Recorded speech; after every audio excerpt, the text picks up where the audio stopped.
It's the Refined Reseller. Thanks for tuning into my YouTube channel. This is my 24th year of selling on eBay. I've kind of done it all. I've made some mistakes. I've made a lot of profit. I know what to do. I know what not to do. And in this video, I answer 10 common questions that I see eBay sellers ask all the time. So check it out.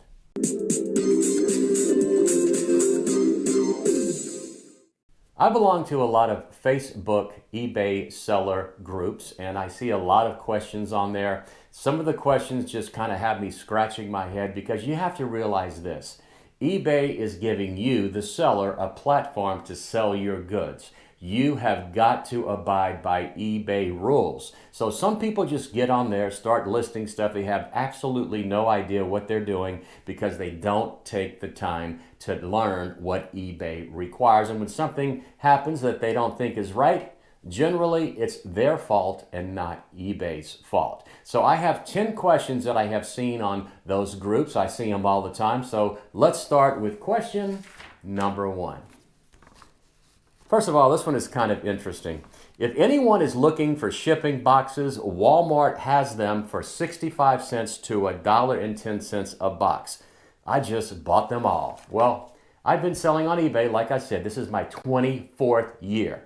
I have never paid 1 penny for a shipping box.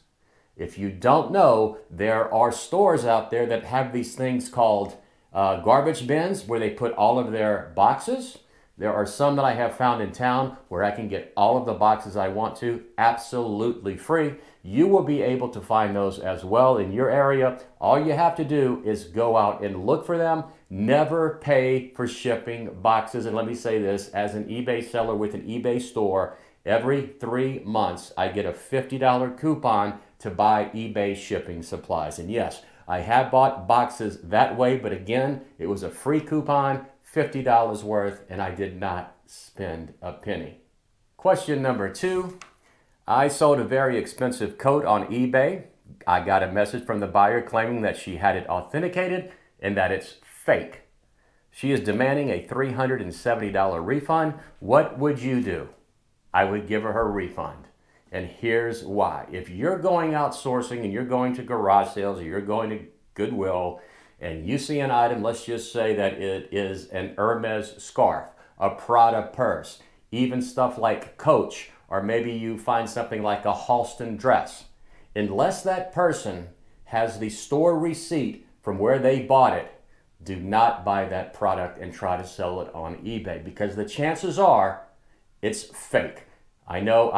There are a lot of knockoffs out there that look exactly like the product, the real product, but unless you are an expert and you specialize in selling an Hermes scarf or a Prada purse, and you absolutely know 100% that it is authentic, go ahead and list it. But if you don't know, do not list it because it is going to come back to bite you, just like it did this lady right here. She's going to have to refund a $370 purchase. And believe me, when this buyer asks for this refund, eBay is going to make the seller return her money.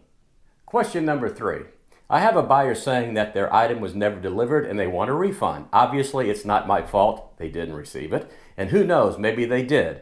I'm not going to say, yeah, here's your $25 back when it clearly says it was delivered. What do I do? In this case, if you have a tracking number and the post office shows that the item was delivered to the buyer and the buyer says, hey, I never got it, too bad. The post office said you did. And as a seller, what you would need to do is get in touch with eBay, tell them, you did everything required of you as an eBay seller.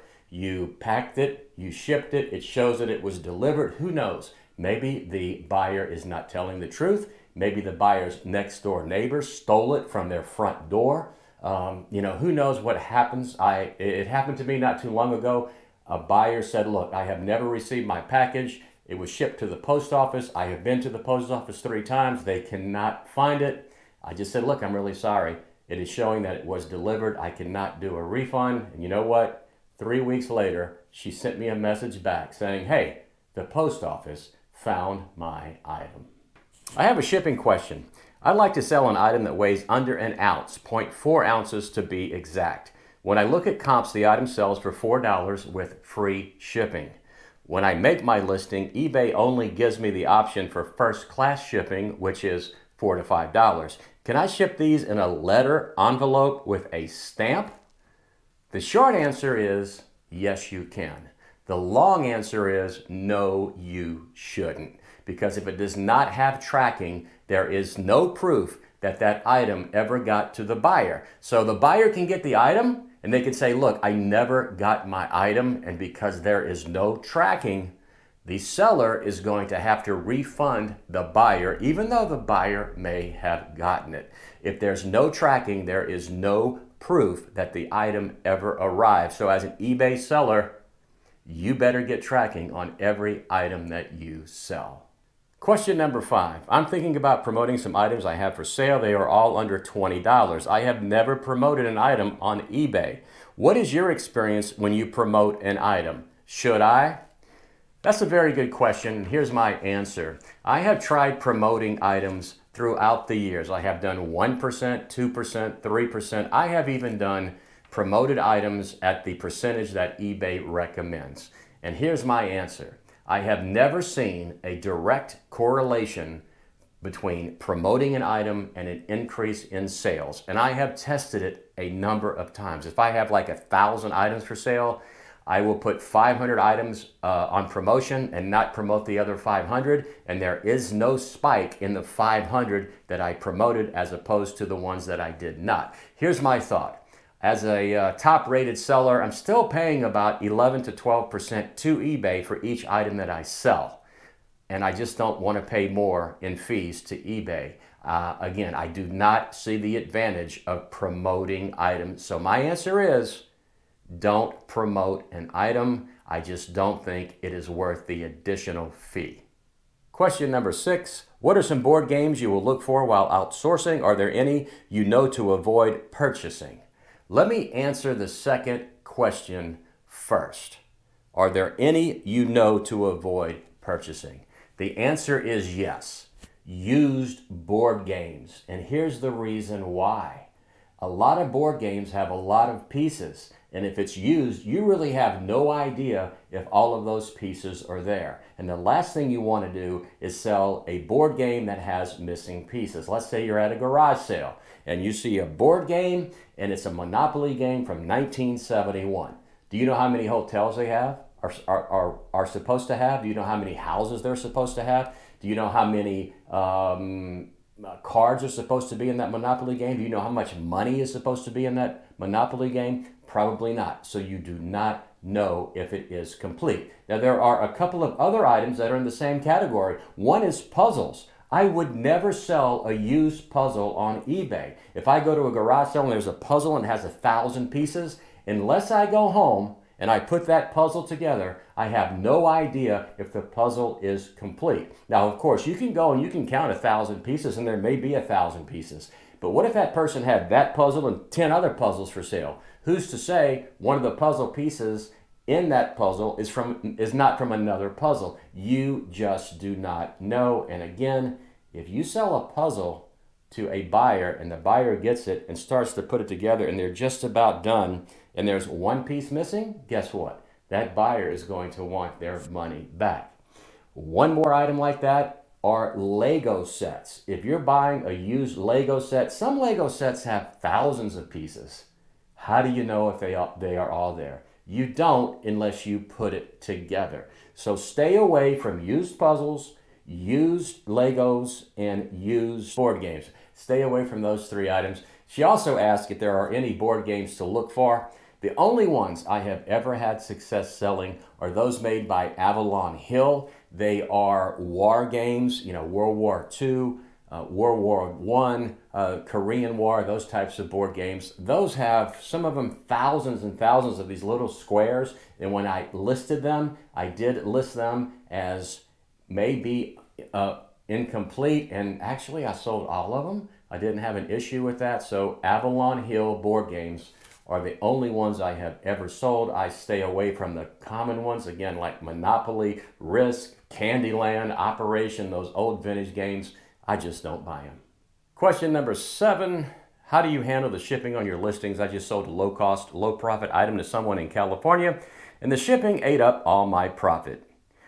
It's very simple. Use calculated shipping. Don't put on there same shipping cost to anyone who buys it, because if you live in Texas and you ship an item to Louisiana, it's going to cost much less than if you were to ship that item to California or to Washington, D.C. The further away you are, depending on what zone you're shipping to, it's going to be more. If it's next door to you, if the state is next door to you, it's going to be less. So always do calculated shipping. Question number 8. When you do an auction, have you noticed what days are the best to start a 7-day auction? Also, is there a good time to have it in to maximize your profit? That's a very good question. And the answer is yes, there is the best time to list an auction item. That is Sunday nights at 9 p.m. Pacific time. The 9 p.m. Pacific time is because there are more people that live on the West Coast than anywhere else in the United States population-wise. So again, start it on Sunday night at 9 p.m. and let it go for 7 days. Question number 9, have you ever had USPS, the United States Postal Service, open your media mail shipments? Yes, I have, and they have every right to do so. I sold a lot of books. I think they were 50 books. They were paperbacks. I shipped it out. It was kind of a big box, and I absolutely understand why they questioned whether or not it was media mail. I think it weighed about 15 pounds, and they did open it because the buyer let me know that the package was opened before they received it. Again, if you're shipping media mail, you better make sure what you're shipping qualifies. One note here, you cannot ship a magazine media mail because magazines have advertising in them. You cannot do it. Again, when you're shipping media mail, make sure what you're shipping is qualified, like a DVD, a CD, an album, and those types of things. Books, of course, as well. And question number 10, is someone more likely to buy something at a lower price that does not include the price of shipping, or are they more likely to buy at a higher price where the shipping has been figured into the cost? My experience is I do not do free shipping, and here's why. People are smart. They will know if the price of shipping is built into an item. Let's just say you're selling, I don't know, a CD that's a very common CD. You see where it sells for, $4.99 with $3.25 shipping. So if you list that for $7.99 with free shipping, the buyer is going to know the shipping is not really free because they're paying more for the item than they should have. So again, I do not do free shipping. There's a lot of reasons for that. If I were to, again, depending on what zone it's going to cost me more to ship to California than it's going to cost me to ship to Texas. So you really can't truly get the real shipping costs when you're selling something. So that is why I do not do free shipping, and I encourage you not to either. So that's all I have for you today. 10 common questions that I see asked by eBay sellers all the time. I really hope you learned something from watching this video. If you did, I hope you take the time to like it, subscribe to my channel, and click the notification bell so you'll be notified when I post a new video. This is the Refined Reseller saying, as always, do like me, buy low, sell high. Good sourcing, good selling, and I'll see you next time.